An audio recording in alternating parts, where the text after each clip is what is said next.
A thriller from the Cold War times. That's just one of the comparisons experts, both in the US and Russia, are giving to the spy scandal currently unraveling in America.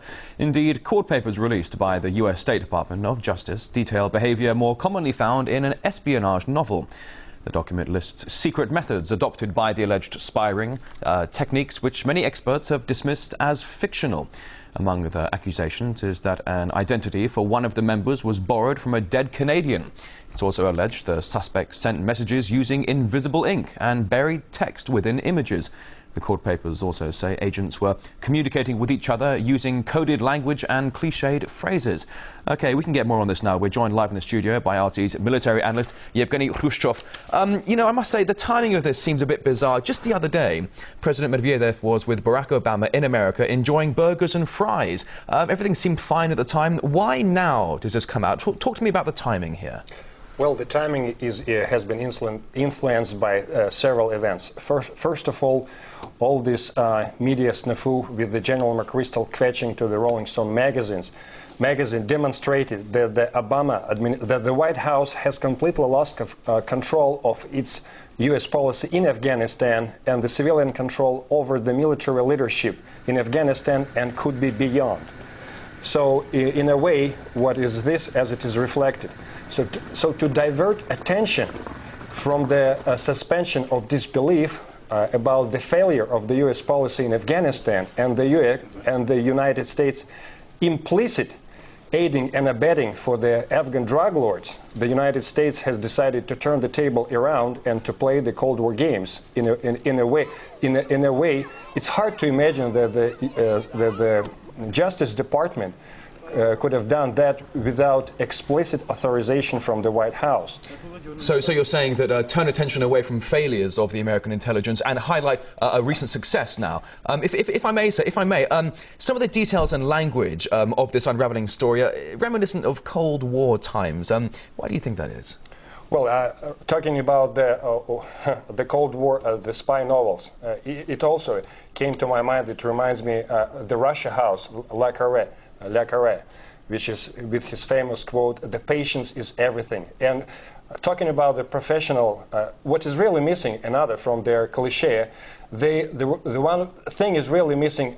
They forgot to mention about the honey trap, which is also part of the parlance in the spy novel games.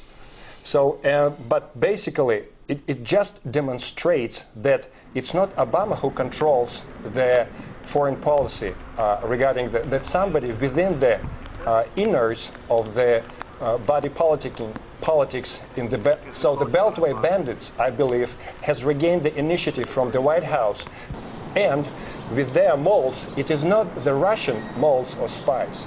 It is the neoconservatives molds in the White House, who are trying to hijack the agenda and who are actively against the resetting the Russian-American strategic partnership to deal with the common threat like in a counter-terrorism strategy and counter-drug strategy in Afghanistan and Pakistan. All right, well, let's take a broader picture here. You raise a very interesting point there, Yevgeny. But why is Russia being targeted here when other countries like China and Israel are also accused of these types of high level of intelligence activity? Why Russia? Because Russia has taken the driving seat regarding what exactly is going on, or to be precisely, is not going on in Afghanistan. The United States, the U.S. Commander-in-Chief claimed that the main objective of the U.S. policy in Afghanistan, disrupt, dismantle, and defeat Al-Qaeda. Al-Qaeda is not in Afghanistan.